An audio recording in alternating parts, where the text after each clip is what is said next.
On blast. And we are live. This is the Wrap It Up podcast. My name is Sheldon Alexander. Thank you for tuning in once again to the Wrap It Up Raps post-game show. And you know what? We got sponsors, so I got a live read to get right off the bat.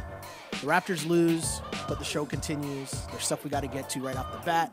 This episode of Wrap It Up is brought to you by Clean Cuts Barbershop, 2013 Danforth Avenue in Toronto.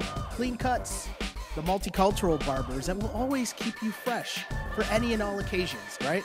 Check them out on Instagram at Clean Cuts Toronto or give them a call, 416-917-4833 to book your appointment now. Get your appointment. No doubt. Right? But we're here to talk about basketball. And you know what?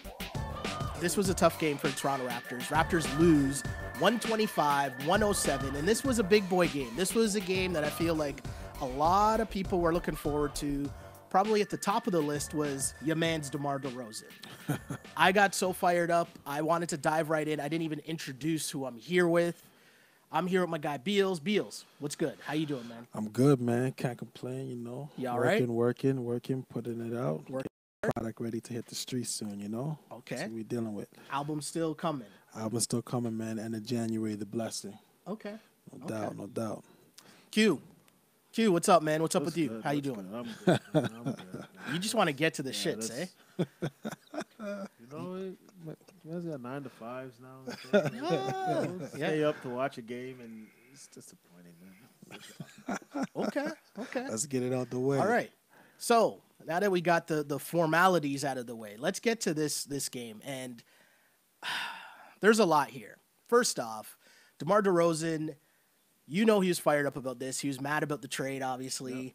Yep. To start with, we've heard him talk over and over again about how he's looking forward to this game. He talks smack on Serge's podcast. He talks smack in all interviews. We know Kyle's a whole other thing here because I got an issue with Kyle in tonight's game. We'll get to that. But big-time performance. I'm going to ask you just for your first overall impressions of this game. Raptors lose to the Spurs 125-107. I can hear that, eh? I'll start with you, Beals. I'll start with me. Yeah. I guess the Spurs knew this was an important game for DeMar, and the Raptors just looked at it as a regular game. They got outplayed offensively and defensively. So, like I said, the Spurs just wanted it more. That's basically what it was. Just it wasn't a personal thing for the Raptors, and the Spurs made it personal for DeMar. Like the guy had a triple-double, so it was obvious to make sure that, you know, to get the win for him and that he played well. Yeah, that was the obvious thing, you know. I felt that too. I felt like the Spurs came out aggressive. The Spurs came out as if this game like meant something to them, and it was a thing where we've been talking about chemistry the last few games with the Toronto Raptors, and they have a serious lack of chemistry. But I feel like if you do have chemistry, you know the stakes of what this would mean for Kawhi Leonard and Danny Green going back to play in San Antonio. And I just don't think that the Raptors came out with any sort of intensity at all for this game. They came out pretty flat from the get-go.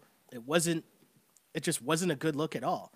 And to me, it wasn't even close from the beginning. Like, there were moments where I thought they could sneak back in, but it was a Spurs domination pretty much from the word go. No, Q? Yeah, I mean, everybody in that black and white uniform came to the ball. Everybody came. Everybody made the shots, open shots they were supposed to make. Everybody was rebounding. We had, 3 players tonight? I think it was 3 players. Maybe 2. Yeah. Maybe 2? Yeah, I mean... I'll give Moose some credit. You know, Moose did all right. Moose. And I mean, you gotta you do what's expected of you, right? Yeah. You did that. Moose came in and provided a nice little jump off the bench. He did his thing. Yeah. So, first thing, let's start from the very beginning. And Kawhi Leonard comes out. He gets booed by the crowd during the player intros. Did that surprise you, Kawhi Leonard getting booed? No, it didn't surprise me because it didn't like the way he left. He left on bad terms, so it's expected. Right? Even if he did bring a championship and a couple of defensive players, you know, it's about what's it saying? It's about what you can do for me now, right? And he didn't do anything for them when the last year he was there, right? So he left on bad terms. So him getting booed, that's expected. Q. We live on the what's happening now. Like, Exactly. you need to forget. You know, Exactly. you need to forget what he's done for you, and it's just about what are you doing now. Exactly. Because it's a ring, right? Like he actually won a ring, a Finals MVP, and you know, not just a ring. They don't win that ring if it's not for Kawhi. Period. True. Like, forget Tim Even Duncan. the first one, right? Yeah. The first one they don't win. Yeah. Sorry, just adjusting the audio here a little bit. But here's the other thing, right?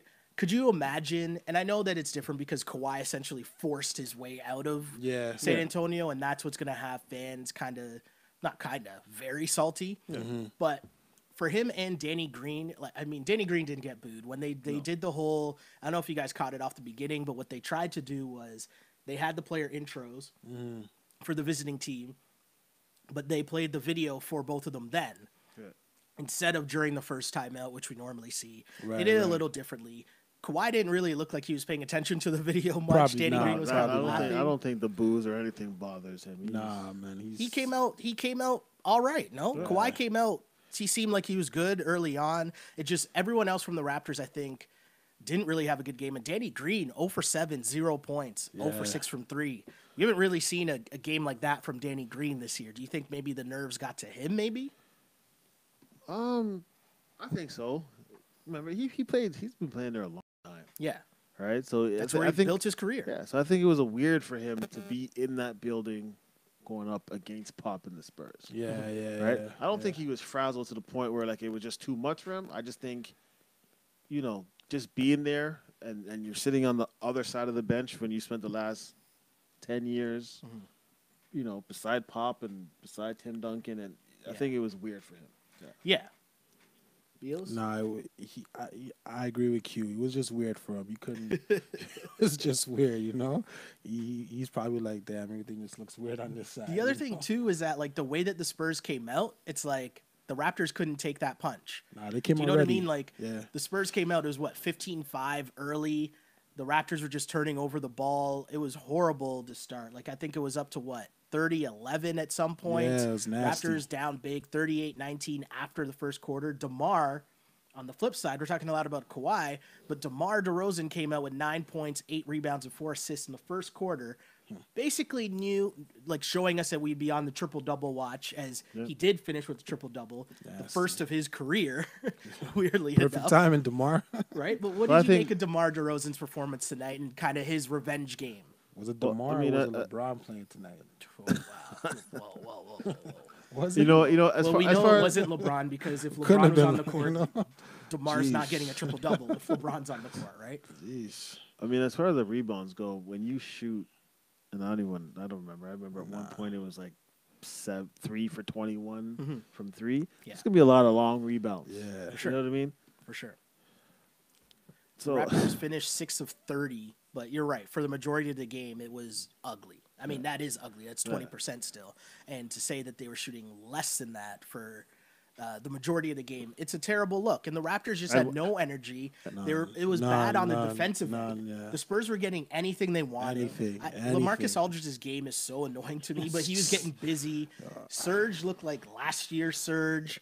Like, it just wasn't a good look for the Toronto Raptors at all. They had no energy. Serge looked bad. Siakam was out of control. Freddie was out of control. And this is, to me, where you miss Kyle Lowry the most, because this is a big boy game in a hostile environment. And sometimes your young bucks aren't going to be ready yet to carry that load. To carry the load, right? Yeah. It's a big time. Like, the crowd is hostile. That's fired up crowd. And clearly, to me, it seemed like Kyle's environment. Yeah. Yes. Yeah. And he also that extra chip on his shoulder, that extra, I'm going to show you.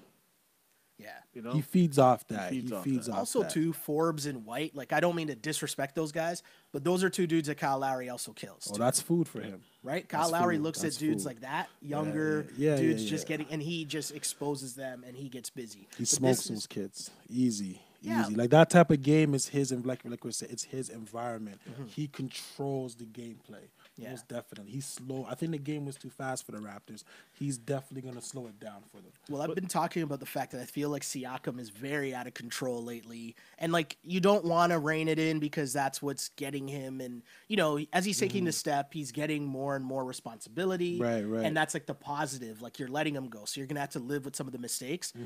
But in a game like this where, and especially with Kyle Lowry out of the lineup, you need ball control from him and Freddie to create plays, to run the offense, to lead the offense. And that did not happen in this game. And to me, that was the biggest reason why this game went the way that it did. The Raptors offense still is kind of pathetic, and it has been for how many games in a row now, save for Kawhi having a career high, Pascal having a career high, just to beat the Jazz. There are still sloppy games, too. Yeah. But I think that's what, I mean, going back to the Kyle thing, I think that's where I think Siakam, given the reins to bring the ball up, I think he takes even more control of that. You know what I mean? So he decides he needs to do more. Yeah. Right? Instead of just being himself, he wants to now, feels like he's going to take over because now I guess he is the number 2 guy in the lineup, basically, right? Basically, so he wants to do a little bit more and maybe force it a little bit more. Whereas before, earlier in the season, you know, being the 3rd option or 4th option depending on the game, he could let the game come to him and use his skills. Now he's forcing it. Yeah, we were counting the times. Like, we were talking about the chemistry between between Pascal and Kawhi, and how many times, because I keep pointing this out, and I want people to pay attention to this to understand what I'm saying, but, like, Siakam can get to the bucket whenever he wants, right? Like, he can put his head down and barrel to the basket and force up a lay-in that might make or miss, but it's a tough layup anytime he wants. Yeah, he needs to not do that, though. He keeps doing it a little too often, right? And just because you can do something every time, I think, doesn't mean you should. Do you know? Does that make sense? No, it makes sense. I think when he gets the ball, whether he's bringing it up or he gets it at the top of the key, like, he wants to pass. Like, I see it like he wants to pass, but, like, he's so in that mode now where it's like, all right, I'm just gonna take it, and that's my guy. Yeah. But, like what you're saying is true. Like, the last couple of games, he's been rushing it. He's going to the rim all awkward, out of control, turnovers, out of control. So they gotta bring that to a limit. He's gotta have a certain, like, pace with that. Super out of control. But I mean, you can't really just blame him. But there's one thing I really want to get to, and it's I can't lie, it's bothering me, and it's Kyle Lowry. And I've been here from the start of this season talking about, listen, Kyle Lowry, as long as he's balling, can do whatever he wants. I don't care about the Kyle Lowry mind games with the media. I don't care about the Kyle Lowry being mad about the DeMar trade. If he's balling, do whatever he wants. My issue here with Kyle Lowry is this, okay? We know that you just got the needles, the anti-inflammatory shots to your back, which tells me that this is going to be something that's recurring. You really have back issues, okay? One thing that's been pointed out is the fact that, someone correct me in the chat if I'm wrong here, but I'm pretty sure that during this entire time that Kyle Lowry has missed games, he has not been on the bench this season. Last season, yes. We've seen JV, we've seen Serge, when they're out this season, they're on the bench. Kyle Lowry this season, when he's missed games, he has not been on the bench until tonight. Now, I know the excuse might be he went through a pretty rigorous workout before the game, as if he was going to start. There was talk maybe he might play in this game tonight, and then he didn't. So I could kind of understand if you're going to tell me, well, he worked up a sweat, he was in the gym gear already, so he just threw on the tracksuit and came out. I'm not here for that, though, because to me, he knows the TNT cameras are here, right? Of course. He's here for the photo op on TNT, to hug up DeMar during the game and all that. And it just kind of, it's a weird, like, if you're going to sit out and not be on the bench all the time, then sit out and don't be on the bench all the time. Don't just do it now just because DeMar's there. Because, this is between the lines. And your job is you play for the Toronto Raptors. My guy, take the shower, put on the suit, sit on the bench. Like everybody else. We've seen times when Kobe was injured. We see when Russ is injured. You know, they go through their little pre-game workout. It wasn't like he was working out like pre-game, getting up shots, and he didn't have time. It was an hour before game. He went through his little workout. You go hold a shower. It's You put the suit on. You know what? It's to add up But to what you're saying. my beef isn't the fact that whether he's on the bench or not. It's more you haven't been on the bench the entire year while you're hurt. 10 games you've and then been hurt, now, all of a sudden, magically, the game you're playing against DeMar on TNT, when we all know the storylines, is going to be... Why is he coaching? Has he been coaching on the bench? Well, here's the thing. In years past, when Kyle Lowry's been hurt, you'd always see the shots where he's in the huddle, he's still trying to coach Fred, he's still trying to do all those little things in years past. But this year, no. He's been doing that, Kyle but he Lowry did it for hasn't the been on the TNT game, though. And I thought the whole reason was because, if you notice, when Kawhi's not in the lineup, Kawhi's not on the bench either. Right? So in my mind, I was like, this is a little mind game about if Kawhi doesn't have to be on the bench, then I don't have to be on the bench. But I'm just mad that, like, okay, we get it. Your boyfriend DeMar's you're playing against DeMar. But, like, yo, bro, you said your job is you're the point guard of the Toronto Raptors. So if you're the point guard of the Toronto Raptors, you don't need to be here for the photo op with DeMar. No. But clearly that's the only reason you were here. No, am I wrong? Clearly. Or am I making too much out of this? No, I don't think you're making too much out of it. Q's smiling. Q's smiling here. Q knows it's correct. I don't know. I just think... You're very right. And but nobody's going to say it. You know what? I'm the type of person, like, I expect antics from certain people. Okay, so you expected antics from Kyle Lowry. He wasn't missing. He wasn't sitting. He was not sitting courtside for nothing.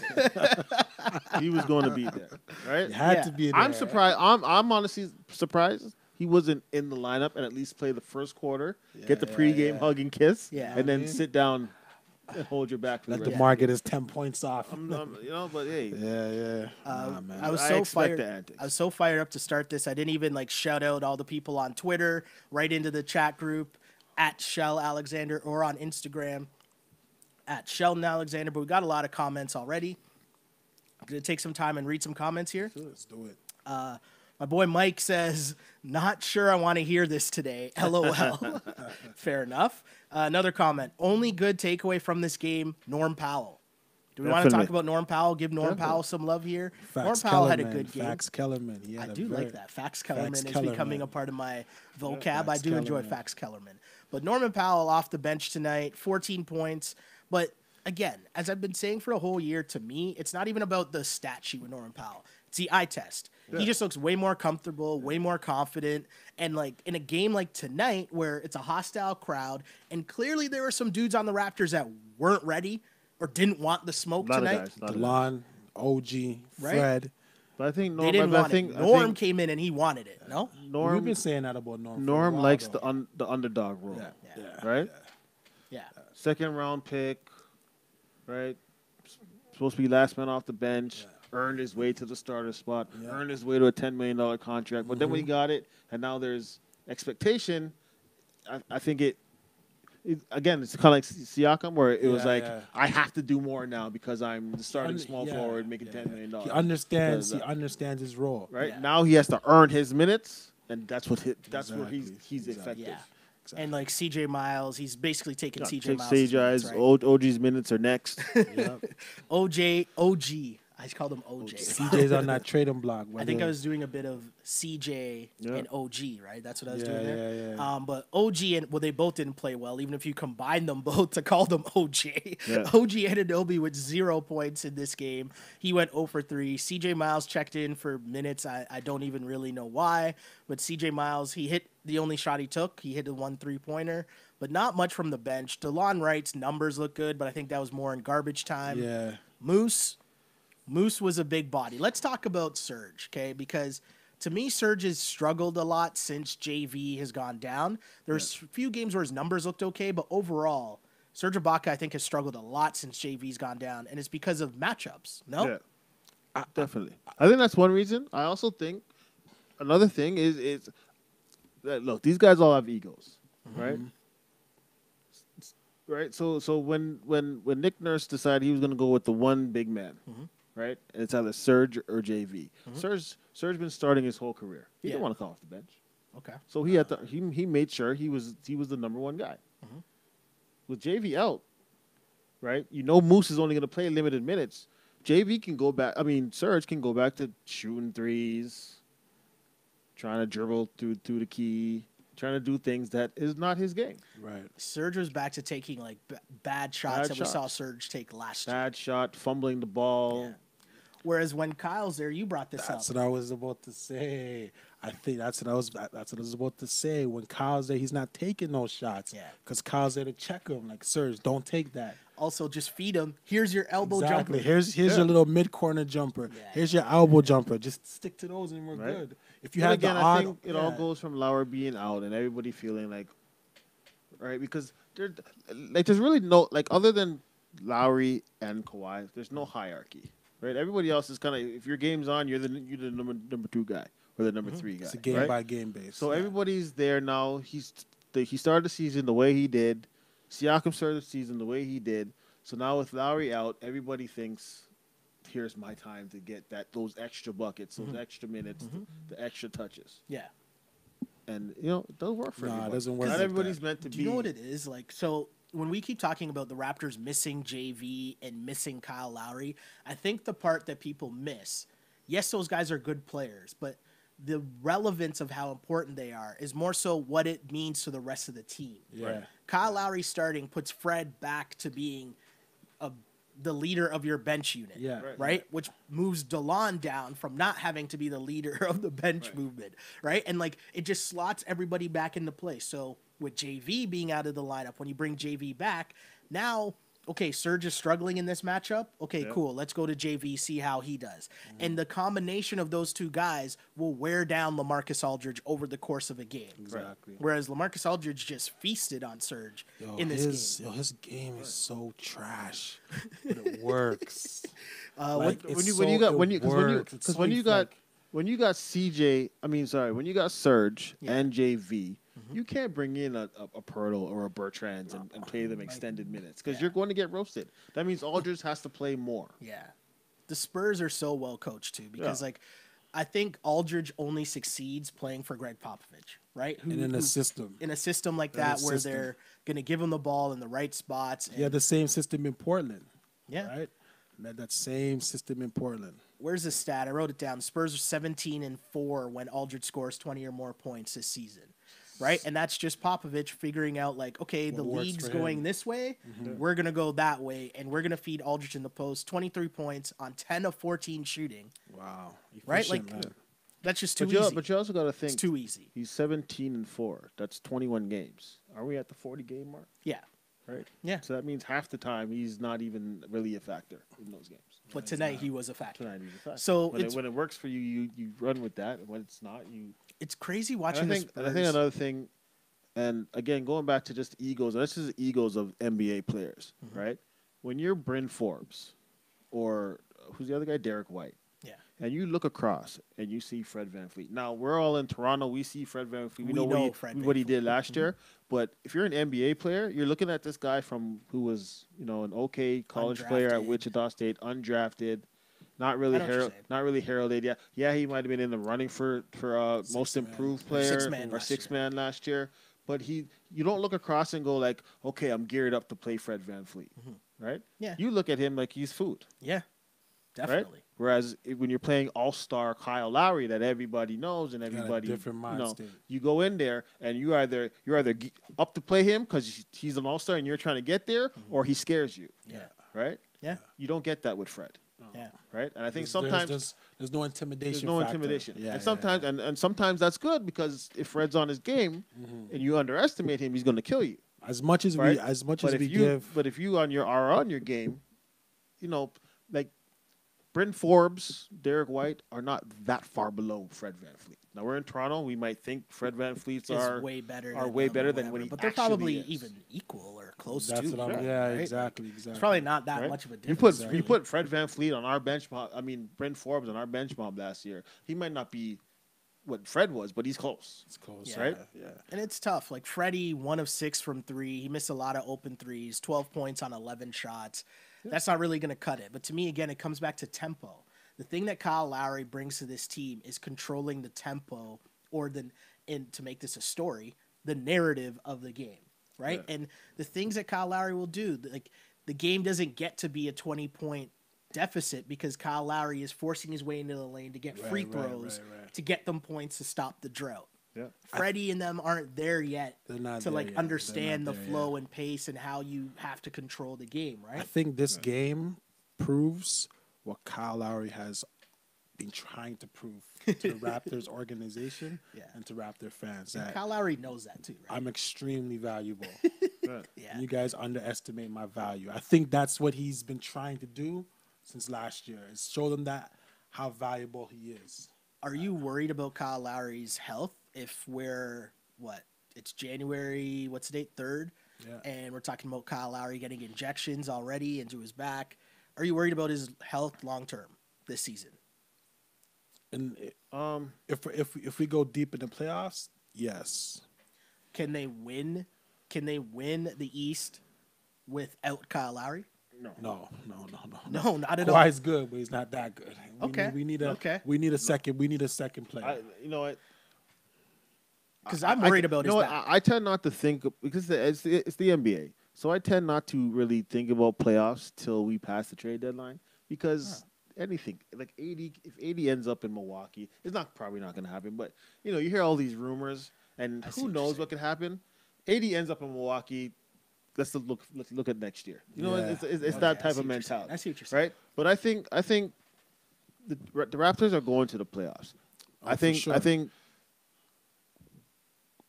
Kyle doesn't even have to play for the rest of the season. We're getting home court advantage in the playoffs. Yeah. I believe. Right? I think the thing that you're worried about is now if you're not the number 1 seed and now you're the number 3 seed or the number 4 seed and you're forced to play Boston earlier than you would have. Yeah. Or Milwaukee earlier than you would have. Because you drop down in the standings a little bit more. That's what bothers you. So I'm worried about Kyle Lowry's back because first off, it's his back, but also when Kyle Lowry is playing at his peak powers, the way that he plays in terms of taking charges, driving to the basket, like it's super physical, right? And so the fact that he could have played tonight is like that doesn't do anything to like make me not more nervous or any less nervous about his back injury because to me this is recurring. You said something But during he's the game always that had, was but he's always interesting. had back problems. I forgot. When it was when you're talking about the back-to-backs. So Oh. early on where they're giving Yeah. Kawhi the rest. Yes. Maybe Kyle Lowry was the one we should have been giving the rest. Well, it's also just like I feel like the way that the season started, and because of the chip on his shoulder, Kyle Lowry, with Kawhi resting on the back-to-backs, and the Kyle Lowry being like, no, this is still my team. Yeah, He came out like gangbusters, and he's like, nope, I'll play on the second night of back-to-backs. I'll do that, and it almost. I don't want to say it came back to bite them in the ass because I feel like it was very important for Kyle Lowry to kind of like put his stamp on the team still. But now going forward, I definitely think Kawhi seems to be healthy enough where he can play on back-to-backs. And so maybe the idea now is to not have Kyle play on the second night of back-to-backs while Kawhi is. We'll get to see this weekend because they play the Bucks and then they play Indiana, which is a very tough back-to-back with travel because you're going from – I know it's only from Milwaukee to Toronto, but still it's a back-to-back with travel. And I'm interested to see when Kyle Lowry comes back into the lineup and how he plays because I'm not interested in the Kyle Lowry that is going to play – but he's not at 100%, meaning he's not taking the charges. He's not like going ham into the lane to draw contact. Like I know he could probably play now, but we wouldn't be getting the full Hundo P Kyle Lowry. No, we need Pitbull Kyle Lowry. I say you rest him. 2 reasons. One, obviously the long-term health of Kyle Lowry is needed for any type of success. Because I'm still under the mindset that anything less than the finals, not Eastern Conference Finals, the finals is not good enough. It's a bust. Right? Yeah. 2, I think They got to get to the finals, or else the season's a bust. Yeah. Yeah. Okay. I think it's interesting. right, Strong. and It's then I think just the way things are going now, I think keeping Kyle Lowry out, I think both DeLon and Freddie and a couple other players need to find their game Yeah. because I haven't seen a good shoot like since maybe the Golden State game. Well, I haven't seen a to good me, shooting game. This is the one benefit of Kyle Lowry and even Serge being out, right? Like we're starting to see the limits of. Did I say Serge being out? JV being out. Yeah. But we're starting to see the limits of what Serge can do. Do you know what I mean? Like, we're seeing that, okay, Serge had a really good start to the season, but it was more system and it was more the tandem of how they were playing him and JV and playing them to their strengths, as opposed to, this is just Serge Ibaka, we're riding him out through the game and playing him heavy minutes, right? Same thing with Kyle. Kyle being out of the lineup, we're forcing Fred and DeLon to grow up big time. Yeah. And this game, in such a hostile environment, was another chance to see how those two guys would react. And they did not answer the challenge at all. Like, Toronto Raptors, to me, this is a disappointing game. And I don't know if this is a Nick Nurse thing in terms of, like, were they ready for the game? I don't know if, like, I just don't know what happened. But I keep going back to chemistry because I feel like you watch what happened with the Spurs, and obviously those guys are mad because they feel like Kawhi, quote-unquote, quit on them, or however that played out, right? But clearly they came out with energy. The Raptors, if we're talking about team chemistry, and if there's team chemistry with that, you want to get this win for Danny Green and Kawhi. Yeah. Right? Like, if I'm OG, if I'm Siakam, I'm like, yo, man, this is a big game for that. I don't like how these guys are booing Kawhi. He's meant a lot toward, like, we want to come out from the get-go. But again, I don't think that's what I was saying in the beginning. I don't think they have that chemistry. And you also got to remember that, you know, and I'm sure Kawhi's not being an asshole to anybody, but he's not exactly the, hey guys, let's all go to the bar tonight type of guy, right? Where they get to bond off the court. It's like I said in the beginning, it wasn't a personal game. So I don't know if they have that personal attachment. Like, he's our teammate. We're gonna we'll ride for him, but that's all it is. It was a personal game for San Antonio. They wanted to get that win for DeMar. And that's what we were saying in the beginning. Raptors didn't have that. Raptors didn't have that. It was just a regular game for them. But I think like you said, it was San Antonio. Like, whether you bonded with DeMar or not, you're like, we're going up against Kawhi. Knew the importance of this game. Kawhi, who didn't want to play with us last year, who cost us last year, and Exactly. Right? Whereas Toronto is like, hey, we're playing our buddy. Exactly. Yeah. Right? Right? My guy. Yes. Right? Exactly. And DeMar, and I think DeMar, another thing is DeMar has been the best player on this team for however long. He's coming in and he's looking at OG like, across from him, so he's coming in there like, you guys, it was practice. It went back to practice. Well, you seen it 2 times when Serge had him in the post. This got me so cheesed. He just pulled out the chair. He pulled out the chair in the first twice. Twice. He did it to him twice. But I'm saying he's been playing with these guys for 2, 3, 4, 5 years. Like, he knows what you like. You know, it was like playing in the practice gym. It was a It was an exhibition game. Again, DeMar DeRozan with his first career triple-double, 21 points, 14 rebounds, 11 assists on 7 of 15 shooting for DeMar DeRozan. And you know DeMar DeRozan was serious. I'd already told you what his first quarter numbers were. He had 9, 8, and 4 in the first quarter. At the half, DeMar DeRozan had 19, 10, and 5. It was the first time in his career he's had a double-double in the first half. So that's what we mean. DeMar DeRozan came out with a purpose, and the Raptors did not match that. If Kawhi matched that, which I think he did, the rest of the Raptors weren't there, whereas we're seeing Forbes and them running around, like, shooting threes, and they're, like, all hyping up the crowd and all that. What? At the end of the day, the Raptors can't shoot. No, right now, they can't shoot. Now, they can't shoot. Yeah. Right? So there are going to be games like this. I think it's about who's shooting the ball. It's ball movement. They don't run. No, but they're not even hitting wide open shots. Also true. True. So you're not going to win in today's NBA if you can't shoot. Who's Kawhi? If Kawhi goes to the lane, who's his second option when he dishes it out? Exactly. Fred's missing wide open threes. Siakam missed wide open threes. Danny Green was even Danny Green's going 0 for 7. Yeah. CJ can't hit the side of the broad side of a barn. And for the record, OG. I don't think take a shot. Yeah, I think he took 2 threes. Was 0 for 3. I don't think DeLon and Fred actually really improved this year. I'm not just basing it off the one bad game. No, I'm just like, you can see the improvement in Siakam. Again, same with OG. Like, they didn't really improve. Like, they didn't work on something. OG didn't improve. Yeah, they didn't work on, like, DeLon. We said this in the playoffs. If DeLon can get at least a mid range, he's deadly. DeLon and Fred, and here's the thing, right? I go back to it again. The importance of Kyle Lowry and Jonas Valanciunas isn't necessarily in how good they are as players, but it's what they mean to the rest of the unit in terms of plugging people in their bring right a balance. place, It's the right? balance. And now when you plug Fred back into his spot, you plug DeLon down another peg. Now those guys are really good in their spot. They're not comfortable with the pressure. They're not ready yet. And But I no, wondered, but again, it's just like I said. Bryn Forbes and Derek White looking across and seeing Fred doesn't scare you. yeah. Well, Fred is in the same boat where coming off the bench, he's looking across, seeing Bryn Forbes, thinking, I'm going to take this guy. Whereas when you're playing Washington and it's John Wall, or when you're playing, now you're playing up against superstars because now you're the starting point guard. Yeah. It's a whole different It's a scenario. different mentality. Yeah. Let me get to some comments here from Instagram. Someone says the game was lost in the first 2 minutes. I mean, I thought they had chances throughout, but maybe I was just wrong. They had spurts. Yeah, they had spurts where I thought they could have made a comeback. There were some spurts where it got to like 15 in the first half, and then it'd get back to 21.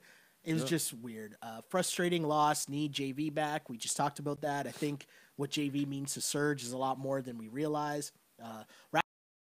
Over screens or anything, there was just no effort compared to the Spurs. Totally agree with that. Beals, you were talking about that. It's just energy. You can see the hustle plays. It's there.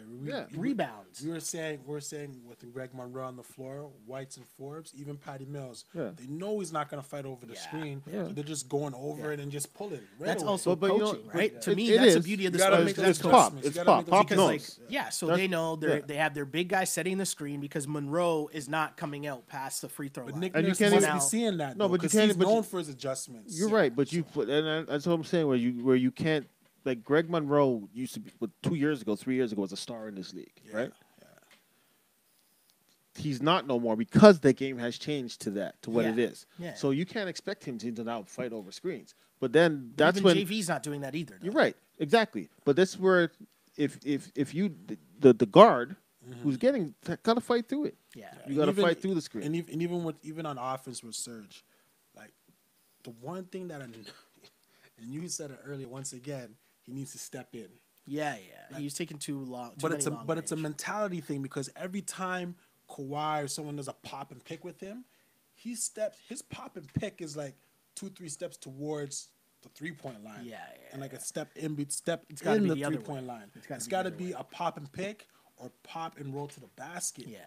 Like he doesn't even like. But that's so the thing, here's and the that's, thing, and, not that's, even there for and, that's, him. and that's the thing why he was so successful earlier because playing the center position, he's quicker than everybody else. Yeah. So it was a roll to the basket. But also too, I think he was fresher with JV, right? Like there's not as much like if he was struggling, they go to JV. Right. If he's playing well, like they're playing the matchup game. Right. Whereas now he has to play regardless of who the matchup is, and it's not to his benefit when he's out there, right? So we're seeing the surge that we were used to over the past few years. Yeah. But also, as you said, he's not helping himself, and I don't know if it's a mental thing or if he's tired. But when we see Surge with Kyle, it's a pick and roll game, and Kyle is literally leading him with the ball to that elbow jumper. He's leading him. He's Right? And leading Serge him. is just splashing that. We haven't seen that as of late. Serge is shooting a lot more further away He's from a the shooter basket. now. He thinks he's a stretch four.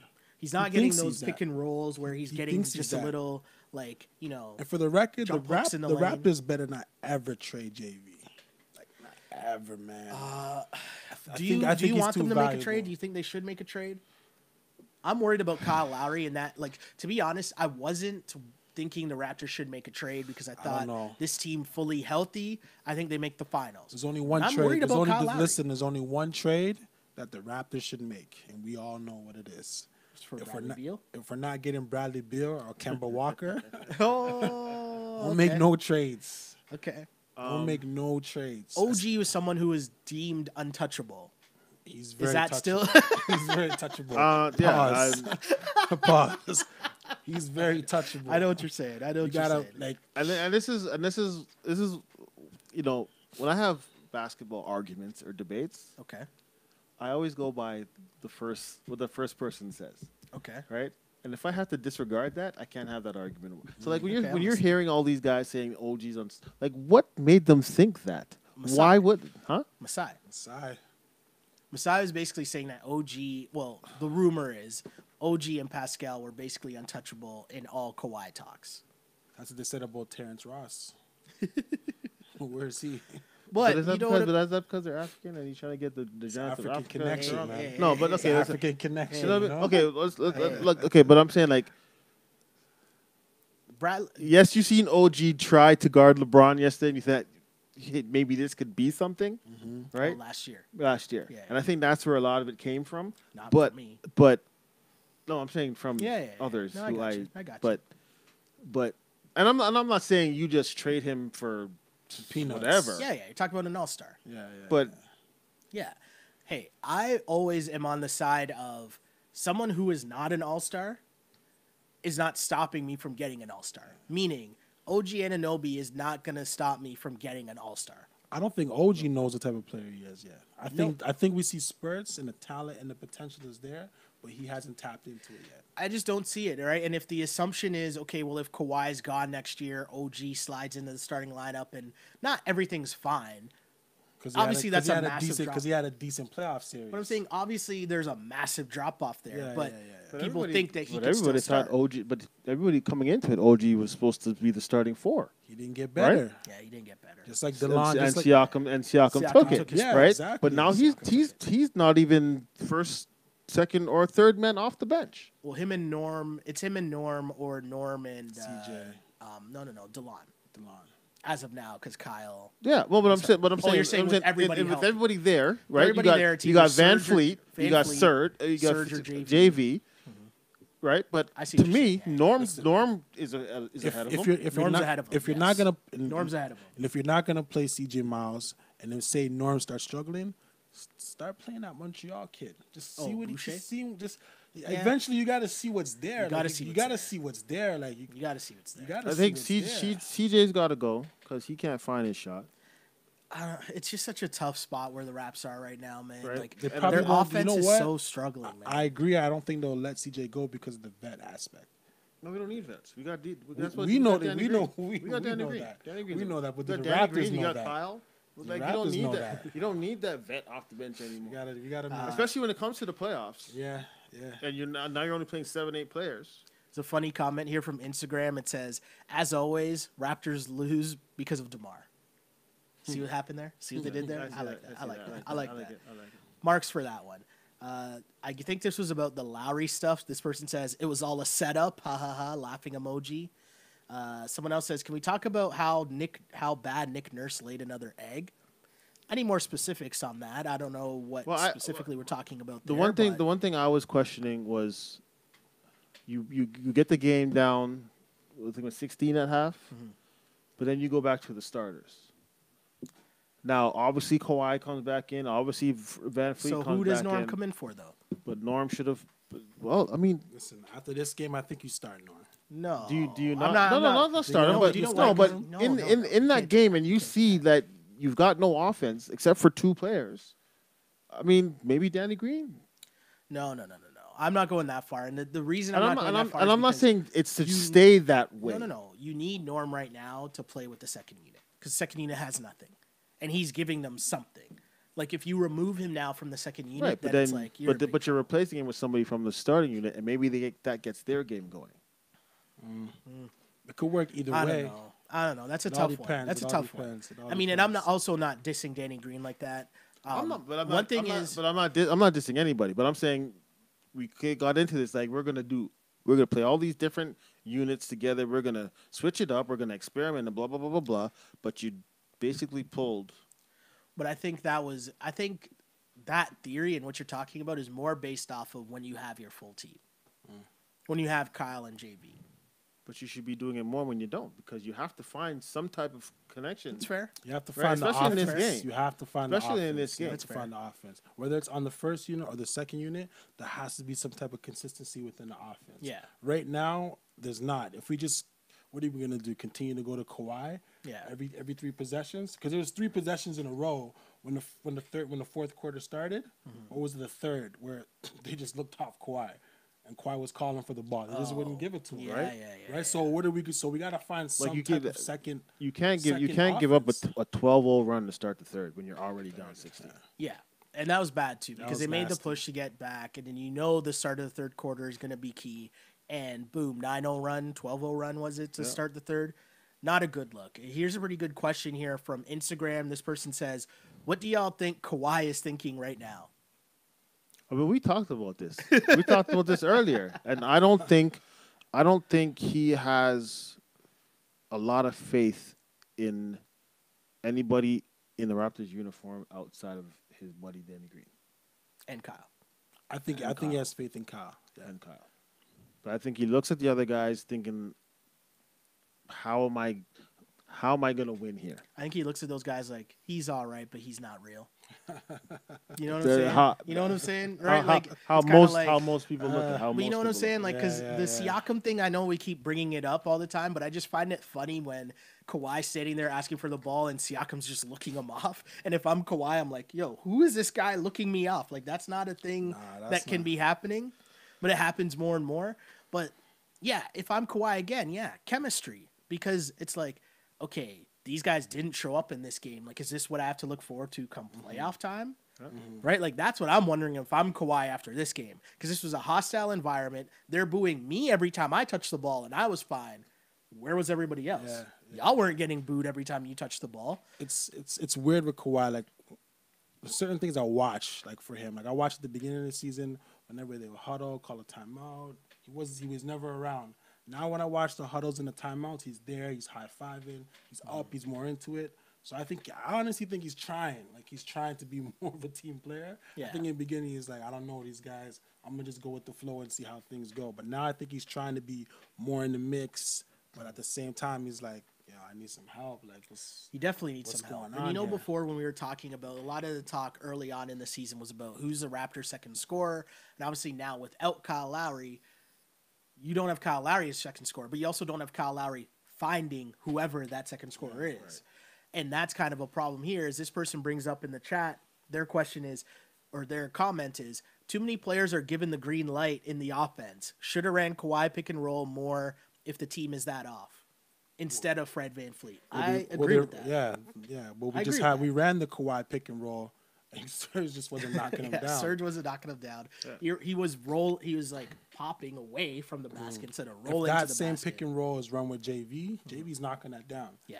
He knows he's not going to step 2-3 feet closer to the 3-point line. He's going to step in 2-3 feet closer to the hoop, and he's going to hit those. Right? It's all about the player. People agreeing with you guys. You guys said it's getting to the finals or bust. One person says, got to get to the finals for sure. Another person says, I agree with that. A third person says, I agree, finals or bust. Love my Twitter followers. If not, something went horribly wrong. It's interesting. I mean, after last year, and the reason I'm saying this is because if you had told me they lost to the Cavs, I would have been like, okay, cool. If they lose in 6, I can handle that, right? You lost to LeBron, whatever. But the way it went down was so pathetic. This year's different because there's no LeBron. So I'm looking at it, I'm thinking, if this team is fully healthy, I expect them to make the conference finals. And if they lost in the conference finals in, let's say, 6 or 7, a hard-fought series, I feel like I would be okay with that. Not, you know what I mean? Like, I would be okay. Like, I have a question. And I'm saying that just with, obviously, I'm assuming a lot, like, who knows how it would go, but I'm assuming that. Is this game? I don't know if it's finals or bust yet for me. I don't know yet. Is this game really that when important though? This game? No, not at all. This game is it only important because it's the first time we're seeing him playing against DeMar? That's it. Because we're not in the Western Conference. We're in the Eastern Conference. Is exactly. So it's not really that important. We're in the Eastern Conference. To me, this game is exactly like the Dwayne Casey game in the sense that it means so much more to DeMar DeRozan than it does to the Raptors. You're right. It's the second time it happened because Dwayne Casey we're up by 20? Yeah, and the Raptors blew that game and whatever. They got bigger fish to fry. DeMar DeRozan, this is his revenge game. Yeah, this is you guys didn't think I'm good enough. Look, I'm gonna score a triple-double. Shouldn't have given up on me. Good timing, man. Where was that last year? Right? Good timing. I laughed when I was like, wait, that's DeMar's first career triple-double? We could have used one of those in the playoffs. I didn't believe that either. I didn't believe that. I'm like, we could have used one of those in the playoffs at some point. And we're not shitting on DeMar. He's a good player, but you were here for 4 or 5 years. going straight With to the the ball in playoffs your with the hand. ball as number one guy, and we didn't get a triple-double from you. It's kind of messed up, right? That's crazy. Someone says Nick Nurse is giving green lights to players who are below average off the dribble God scores. damn. Way too many players are doing too much. Kawhi only had 13 shots. I agree with that. Yeah. You were calling for certain points in the game, like, why are they not passing the ball to Kawhi? And it really made no sense to me. I didn't understand what was going on in this game at all. It was just an odd game. Like, Van Fleet was trying. Siakam was trying. But it just, there's no flow. Yeah. There's no anything in this game. It was just an ugly game, if you ask me. The Raptors, it doesn't mean much. It's a bad loss. Yeah. It's probably one of their worst losses of the season. One of the worst losses of the season, right? It's up there for sure. Not a good look. To me, though, it's more about the storyline because tomorrow the Toronto media will have their very easy stories of DeMar DeRozan comes back and has his game and all that stuff, right? Yeah. Let me ask you something. How cool was it to see the post-game stuff in terms of Popovich and Kawhi Leonard having a chat, but also Popovich like telling the camera to get out of my face, Yeah. and then Pop, talking man. to Kawhi. Like I said, Pop, man. It's a respect I respect thing. Pop, and I'm still not sure that. Like Pop is the face of the franchise, so it was Kawhi against the Spurs ended up being Kawhi against Pop. I don't think there was really that much bad blood there. No. I think it was more about. Everybody else, that front office, the medical staff, all those, the GM, all of that stuff, more than it was. You know, it wasn't. He wasn't saying I don't want to play for Pop. He was just done with San Antonio. Yeah. So I mean, I don't think then much of the narratives have changed from that in terms of he just wants to go home, right? And I don't think that narrative's changed much. Someone disagrees with you or earlier point, Q, saying ¡Stop this! You don't switch your lineup at half, which I find funny. Someone else says, if you listen to the Zach Lowe podcast with Siakam, you really hear about his disconnect that Kawhi has from the team besides Serge and Danny. Oh, that's pretty interesting. You know what's funny? That Zach Lowe podcast is actually like sitting on my phone waiting for me to listen to, and I'm like, I got to figure out time to sit down and listen to this. But that's interesting. But why is he putting that in the air? Oh, why would he say that in an interview? Why would he put that in the That's air? a good point. That's a good question. I got to listen to it for the context of it, but does that surprise you? No. No, like I said. Like hearing it doesn't surprise. Isn't that what we just said though? It doesn't surprise me, but at the same time, you don't air the dirty laundry. Yeah. You don't say that. Young. He's also young. He's not used to the game. Yeah, he's young and he can still get a veteran slap. You shouldn't be saying that. Yeah, you can't say that. I mean, that's something that's, like, come on, man. That's homie that said that. Give me some more details on that, some more context if you're still listening. I want to know more about that, but I find that interesting. And again, I'm not surprised. If you didn't listen to last podcast, I was saying you can see sometimes how many times Pascal looks off Kawhi. Like it just looks weird, right? We were saying that watching the game, but there were two moments from last game that we were talking about during the podcast where he didn't pass the ball to Kawhi. Yeah. And then falls on the ground, and Kawhi literally just walked right by him and didn't even like look at him or attempt to help him up off the ground. And I thought that's kind of weird, right? But I don't know. This whole team, this is all a weird mess because if I'm Kawhi, if I'm Danny Green, I'm also looking at I'm looking at Kyle because there's a shot they showed on the TNT broadcast where DeMar is talking to Kyle. And this is during the game. Kyle's like talking to DeMar, and then Kawhi like walks by and like looks at Kyle, and Kyle kind of looks like, and the freeze frame, because this is what the internet does. The freeze frame is so perfect because someone had the caption. It was kind of like when you're out with your new girl and you see the ex. And it was Kawhi's taking mental notes. Trust me, he is. But he is, man. He can't take 13 shots in this game. No. Right? Like, especially coming off a career high night against the Jazz, especially how much this game means to him. It should have been on the other players' minds to feed Kawhi, get him going early, often. It was a TNT broadcast. So I have a question. This culture that Masai was talking about in the offseason was and culture was that reset. Yeah, not the culture reset, but building the culture to make Kawhi want to think say. to stay. Was those messages not relayed to the players as well? No, I don't know. think That's a so. good question. Because it's not That's a good seen question. right. Because we seen the front office and the behind the scenes kind of cater to Kawhi. Yeah. Sure, take the second night of 2 days of back-to-backs off, and don't worry about reporting. Come in to Toronto when you want. Don't worry about interviews and da da da. But the players, some of the players at least, don't seem to be receptive of that. I think there's a weird dynamic. and this is a lot of speculation for sure, right? So don't take this as like me saying this is a thing, but put yourself in the shoes of the other players in the room, right? We just talked about, DeMar against everyone that's not named Norm, basically. Everyone else kind of looked like DeMar was their pops, which essentially he was for how many years in a row, right? Yeah. So now he's gone. Kyle's still here. Kyle still runs a room. Even when you listen to Danny Green's podcast, he talks about, Kyle's like the OG in the room and blah, blah, blah. Like the hierarchy goes through Kyle still, right? So my assumption here is that when you remove that element of DeMar, Kyle's still here. There's going to be a little bit of a disconnect in terms of how mad they are about DeMar leaving and basically Masai saying he doesn't think the team's good enough.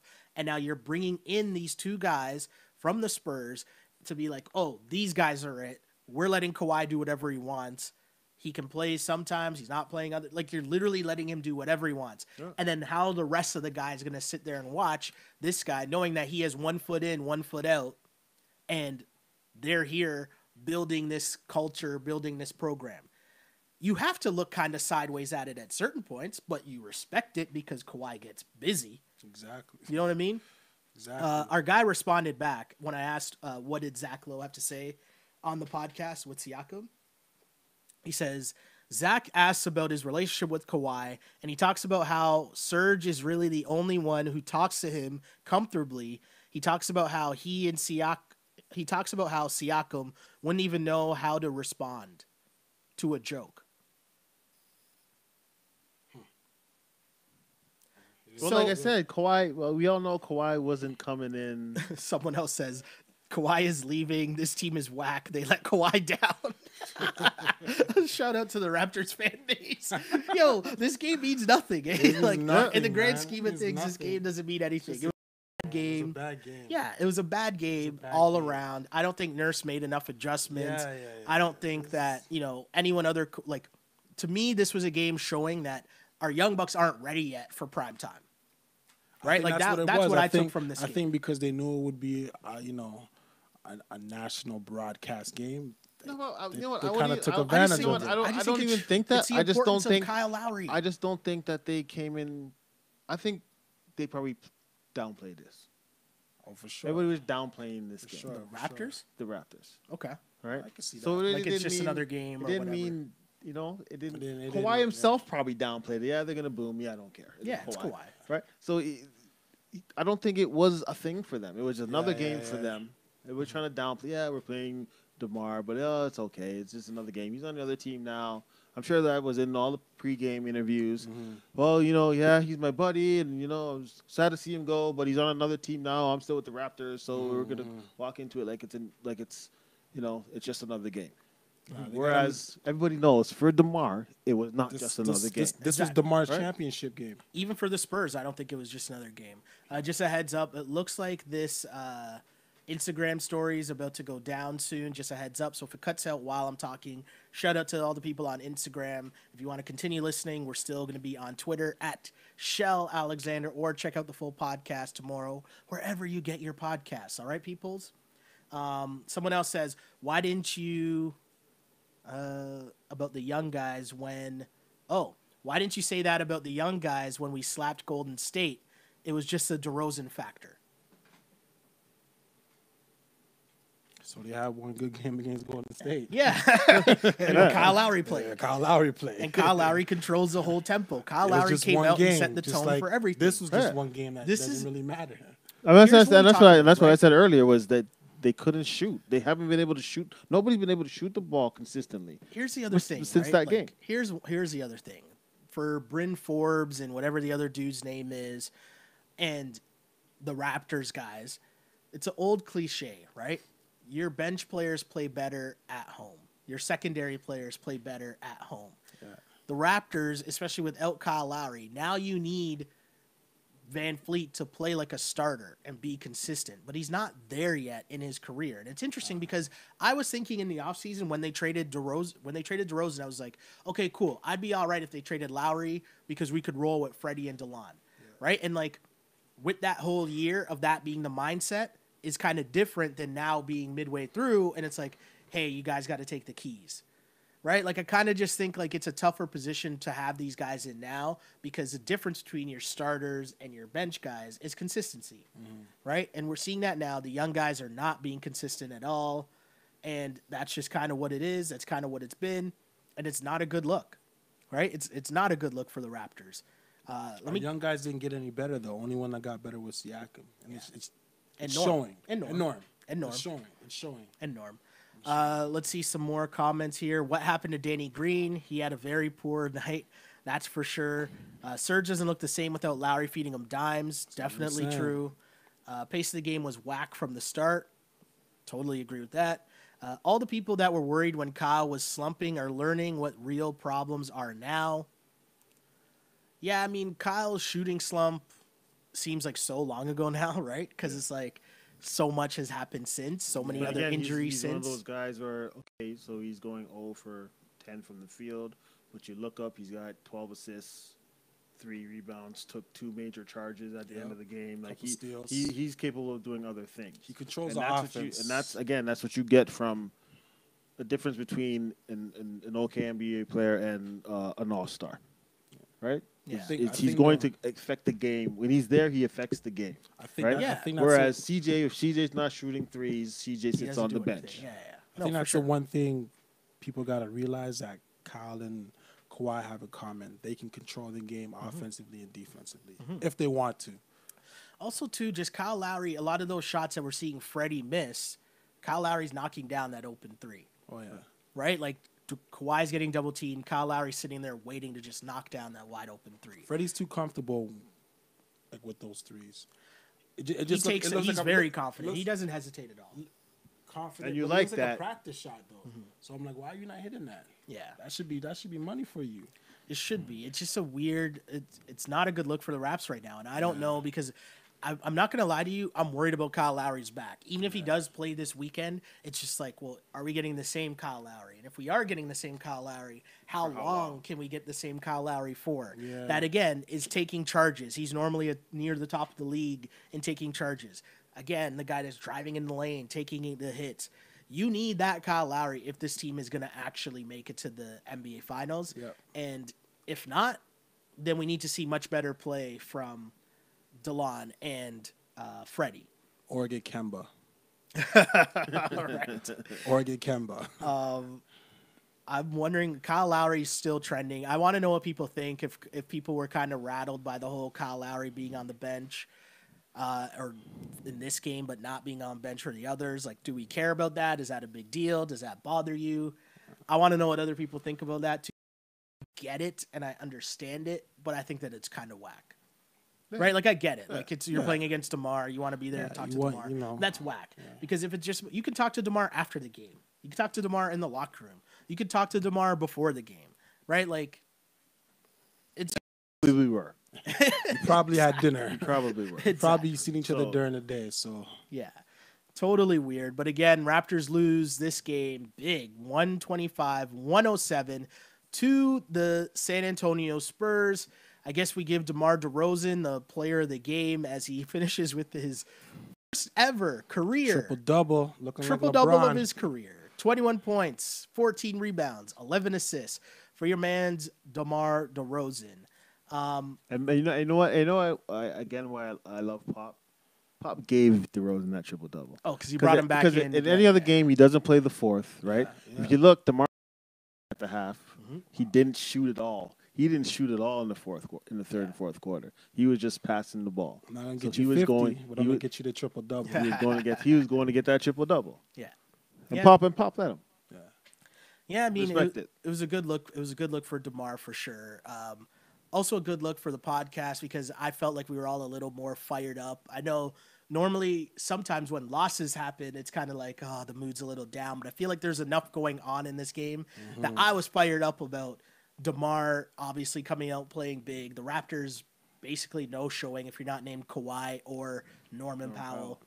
And, you know, Kawhi getting booed just seems so weird to me. That's nasty, man. It just seems weird to me. And I get how it all went down, but that's kind of weird. And if Pop isn't that mad about it, fans, come on, man. Be either. Come on.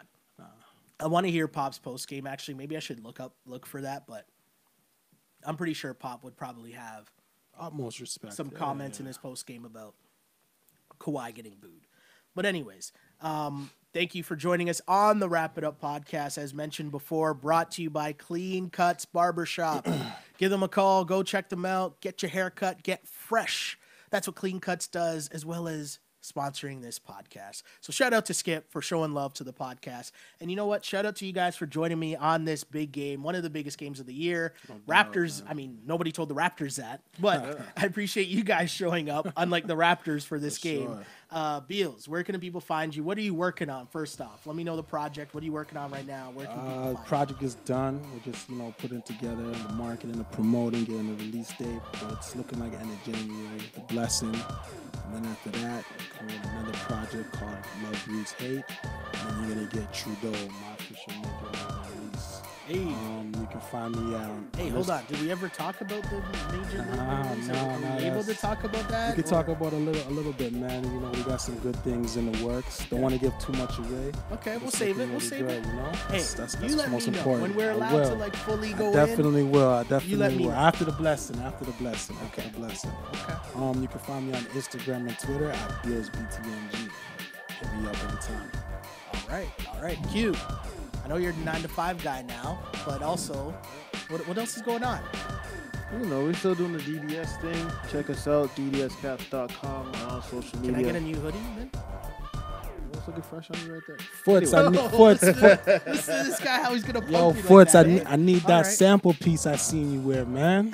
I seen that sample piece. I need that, Foots. Yeah, we got some samples coming. We got some things coming. Okay. Where can people find it, man? ddscaps.com, social media, at ddscaps on all social media. Personally, I'm always at simply_just_Q.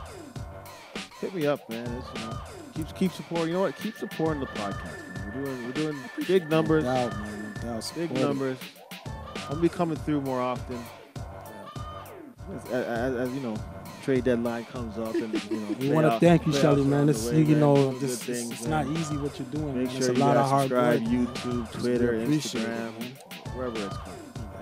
I will say it's been made easier by the people because, even when I'm here by myself, I'm still interacting and talking with the people, and so without them, I mean, and I know that sounds cliche, but it's funny. One of the things I read before we started this podcast or started this project on the whole was one of the things that one of the guys said, and I read, he talked about focusing on depth, not width.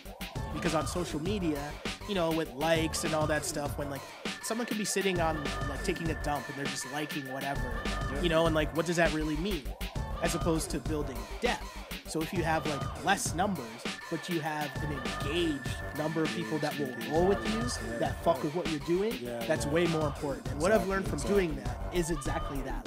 We got a solid squad of people that tune in each and every week on each and every game. After the game, they're in the chat room, they're asking questions, they're on Instagram, they're in the YouTube chats, which the YouTube comment section, honestly, is incredible. There's so much talk there after each and every game, for each and every podcast. And really, this is no hyperbole. This is legit. Without the people, there is no this. This doesn't work, right? So wanted to create a platform where as Raptor fans, after big games like this, there's a place we can congregate and talk shit and discuss how cheesed we are, right? Exactly, right? Or celebrate the big time wins, which we know will be coming later on this season. So it's been a fun project, and we just hope to keep it continuing. And as we continue to build, thanks for being along for the ride, of course. But like I said, people, you've been great. Let us know what you like, what you don't like, what you guys want to see, what you guys want to hear. Critique us, let us know. know. We're going to talk basketball. This is what we do anyway. Exactly. So, join in. Yeah, and I always try to read as many comments as possible, so for sure. And you can always find me on Twitter, which you can find this podcast live after each and every Toronto Raptors game at Shell Alexander. Also taking your questions and comments on Instagram at Sheldon Alexander. And if you miss it after the game, or you got to wake up early in the morning, or, you know, you'd rather listen on your morning commute to work, becomes a podcast, which you can find on iTunes, on SoundCloud, on Google Play, if you just search On Blast Podcast. And again, shout out to the YouTube community. Shout out to those people watching the videos at work. I appreciate you. I see like the breakdowns of when people are watching, and I'm like, a lot of y'all are definitely watching it at work. And I appreciate that. Your boss might not appreciate that, but I appreciate you. So shout out and continue to watch, continue to comment, continue to like and share with your other like-minded Raptors friends. So that's really what we're trying to do. We're trying to build a community for Raptors fans as we continue to follow the best team, the best player in Raptors franchise history, the best team in Raptors franchise history, and hopefully the most successful season in Raptors franchise history. So again, thank you for joining me on the Wrap It Up podcast. And as always, I used to pray for times like this to rhyme like this. This is Wrap It Up on Blast Rap's postgame show. As always, unpolished and unapologetic. Until next time, a big back-to-back this weekend, Milwaukee and Indiana. See you then. Peace. Wow.